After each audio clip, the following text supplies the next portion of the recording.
Welcome back. We're awaiting a news conference from Donald Trump now that he has officially clinched, at least by our estimate, the Republican presidential nomination for president of the United States. It's set to start the news conference in just a few minutes in North Dakota. You're looking at live pictures. Once he gets to the microphone, he'll make a statement, presumably start answering reporters' questions as well. You'll see it live right here on CNN. We're also waiting to hear, to get reaction from Hillary Clinton. She's getting ready to speak as well. She's getting ready to address a rally in Las Vegas, Nevada. We'll have coverage of that. We're monitoring both of those events. We'll bring them to you once they begin.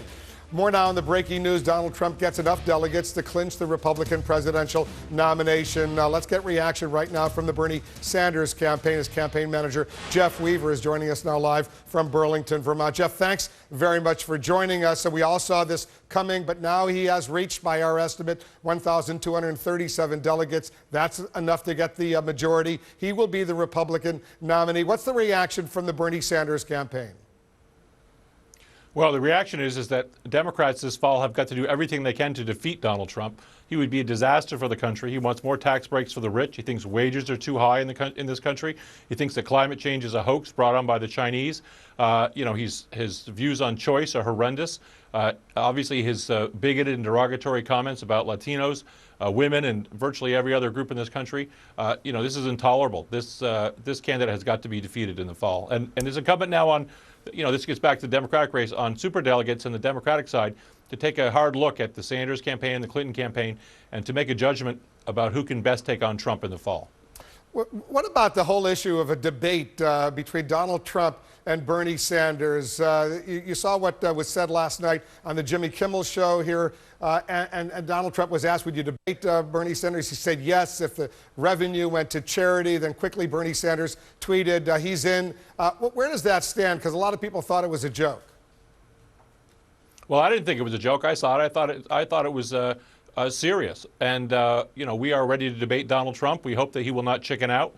I think it would be a great for America to see these two candidates and the different visions they have for America going forward. And what we'll have to see, Wolf, is does Donald Trump have the courage to get on the stage with Bernie Sanders? That remains to be seen. Well, have there been conversations between your campaign and his campaign to try to work out the details?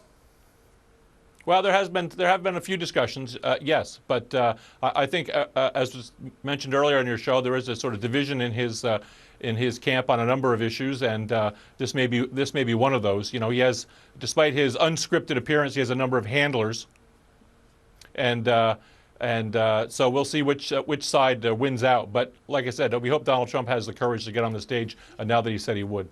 Well, who is, can you tell us where the conversation is taking place? Who's talking to whom?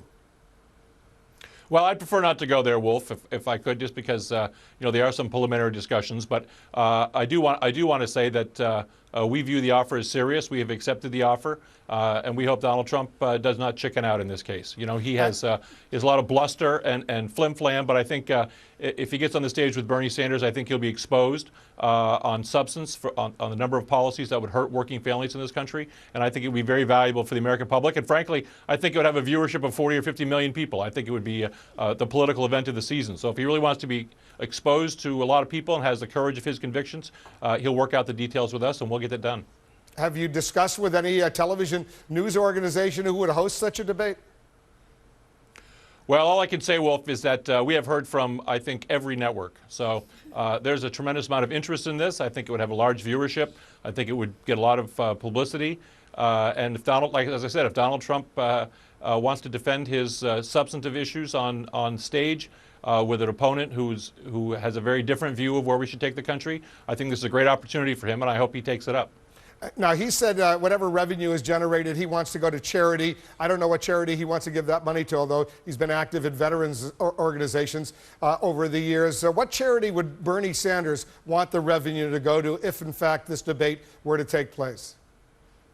Well, we haven't really discussed that. I would say that Senator Sanders has been a leading advocate for veterans in the Congress his entire career. I mean, he was the chairman of the Veterans Affairs Committee, and he worked with John McCain in a bipartisan way to pass the most sweeping veterans health care reform legislation in a generation when he was chairman of that committee. So the senator is obviously very fond of veterans, and I'm sure if the issue is which charity it goes to, we could figure that out. All right, Jeff Weaver, we'll see if that debate takes place. We know that Bernie Sanders wants it to take place before the June 7th primary in California. Appreciate it very much, Jeff. Thanks very much for joining us. Happy to be here. Just the thought of President Trump has many world leaders apparently nervous right now. They've gathered at the G7 summit in Japan. They're talking to President Obama about their concerns. They're rattled by him, and for good reason, because a lot of the proposals that he's made display either ignorance of world affairs or a cavalier attitude or an interest in getting tweets and headlines instead of actually thinking through what it is that is required to keep America safe.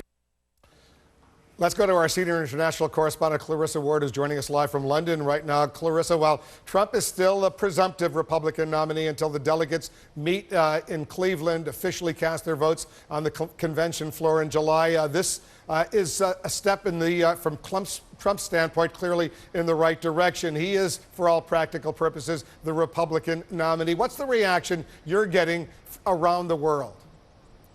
Well, Wolf, I think it's no secret that Donald Trump has been ruffling quite a few feathers overseas with some of his more controversial policy ideas. And certainly his meteoric ascent has been a subject of fascination across the world, from jihadis in Syria to politicians in Paris. Everybody is always asking me on the road about Trump. But there is definitely widespread concern about his perceived ignorance when it comes to world affairs, especially here in the UK. Earlier this year, we heard the British Prime Minister David Cameron calling his comments about banning Muslims from traveling to the U.S. He called those comments, quote, divisive, stupid, and wrong. Just today, we heard from the newly elected mayor of London, who is himself a Muslim, Sadiq Khan.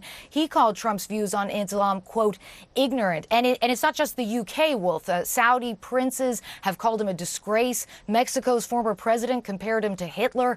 And China's state-run newspaper denounced him as, quote, big-mouthed and abusively forthright. But I think what's interesting, Wolf, is that since Trump became the presumptive Republican nominee, the rhetoric from overseas has definitely softened a lot. And I think we're likely to see that continue as world leaders begin to grapple with the very real possibility that they are actually going to have to deal with a President Trump. Wolf?